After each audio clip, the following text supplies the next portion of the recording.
lórí awuyewuye tó ń lọ lórí ẹ̀rọ ayélujára wípé wọ́n ti fẹjọ́ gbajúmọ̀ òṣèrébìnrin tíátà ní Lizzy Anjorin sùn lágọ̀ọ́ ọlọ́pàá ní Lizzy Anjorin bá ti tọ́ sókè fojú gbà ẹ gbọ́ ohun tó sọ. Cyberbully òun ẹ̀yin lẹ ní sátífíkẹ́ẹ̀tì àti rírun èké ẹ̀yin lẹ ní sátífíkẹ́ẹ̀tì àti gbọ́jà síta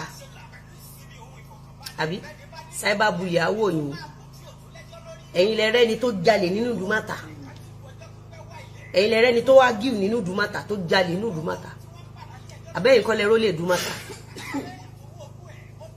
ẹ̀yin kọ́ lẹ rólé Ìdúmọ̀tà àìsí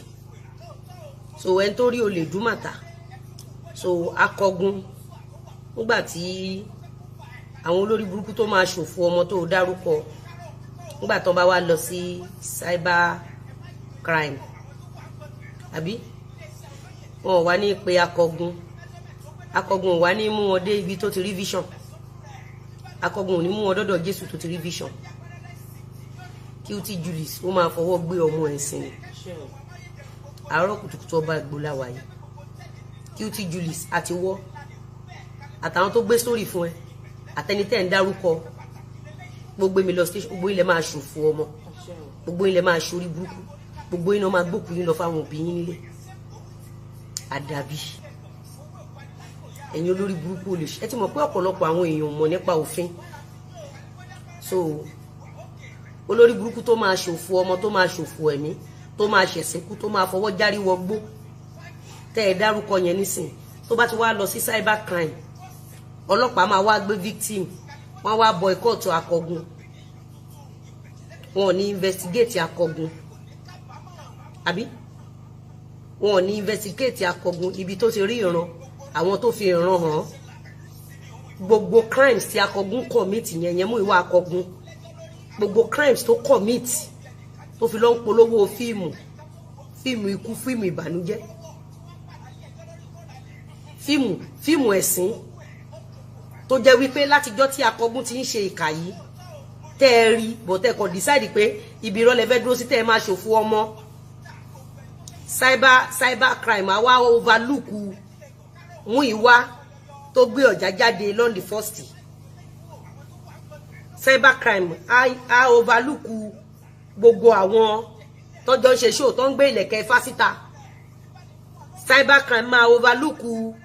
ibi tó ti ń fi ìlẹ̀kẹ̀ ifá polówó fíìmù ikú àbí cyber crime àwa ti ẹni tẹ́ gbọ́jà jáde fún àwa ti mọ́lé fún yín ẹ̀yin alákìsà ẹ̀yin olè ẹ̀yin onígbáná tẹ́ bá ti mú kókè yín yóò tán ẹ̀yin olórí burúkú arìnmáṣọwọ́ ọ̀kẹ́ kókèènì tẹ́ bá ti mú gbáná yín yóò tán tẹ́ ti mú kókèènì yín yóò tán ò sí èrò tí òkè wá sí yín lọ́kàn àbí so cyber crime a wá máa wò yín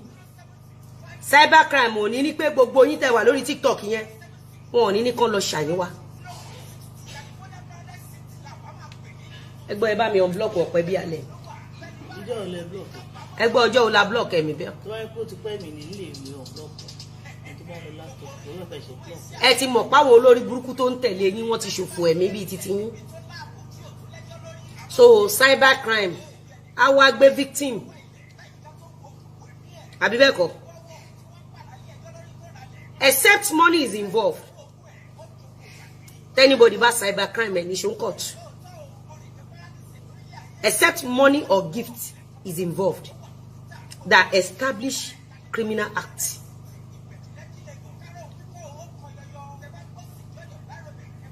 Am I communicating? Except, and I quote, money gift is involved in exchange for cyberbullying.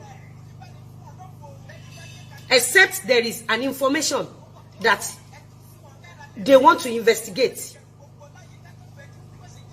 Tí wọ́n bá investigate àwọn syndicate kan,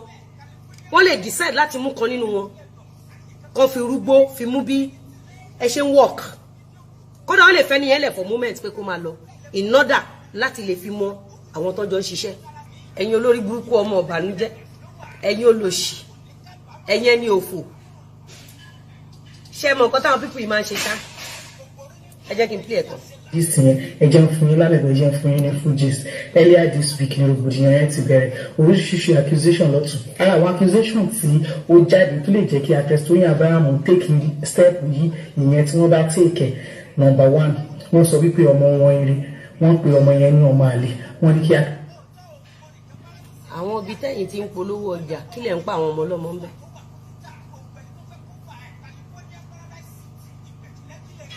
nínú kan péyàn lọ́mọ àlè nínú kéèyàn sọ fọmọ ọlọ́mọ pé ó máa ya wèrè ẹ máa sọjọ́ àkókò àti ìgbà tọmọ ọlọ́mọ máa ya wèrè. ẹ̀yin èèyàn kí lẹ rí sí ohun tí gbajúmọ̀ òṣèrébìnrin tíátà Lizzy Anjorin sọ lórí awuyewuye tó ń lọ lórí ẹ̀rọ ayélujára kí lẹ rí sí ohun tó sọ yìí ẹ má gbàgbé àti subscribe sórí channel yìí ẹ ṣé lọ́pọ̀lọpọ̀ àmọ́ lóore.